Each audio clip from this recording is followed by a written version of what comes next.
ஐயா, இப்போ மழைக்காலம் வந்துருச்சு. மழைக்காலத்த தொடர்ந்து அதற்கப்புறம் குளிர்காலம் வர ஆரம்பிச்சுரும். இந்த காலநிலை மாற்றத்துல வந்து பார்த்தோம் அப்டின்னா, சளி, தொண்டையில வந்து வலி இந்த மாதிரியான பிரச்சனைகள் இருக்கு. அத வந்து எப்படி ஐயா வந்து சரி செய்யலாம்? உணவுலயே சரி பண்ணிக்கலாமா? முதல்ல வந்து குளிர்காலம் வந்துருச்சுனாவே, மழை காலம் வந்துருச்சுனாவே சுரக்காய், வெள்ளரிக்காய், பீர்க்கங்காய், புடலங்காய், சௌசௌ, முள்ளங்கி இது எல்லாத்தையும் தவிர்த்துடணும்.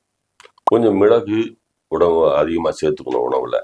மிளகு, இஞ்சி, பூண்டு, சுக்கு, திப்பிலி இவைகளெல்லாம்.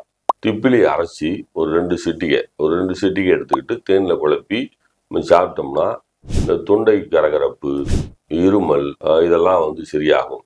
மஞ்சள் 2 சிட்டிகை தேன் கலந்து சாப்பிட்டால் தொண்டை புண் வந்து சரியாகும். தும்மல் வருகிறது அடிக்கடி என்றால் விரலி மஞ்சளை எடுத்து நல்லெண்ணெயில் நனைத்து அந்த விளக்கு ஒளியில் வந்து எரித்து அந்த புகையை மட்டும் இந்த மூக்கில் விட்டோம் என்று சொன்னால் மூக்கு அடைப்பு, சளி ஒழுவது இதெல்லாம் சரியாகும். வீட்டிலேயே சரி செய்து கொள்ளலாம்.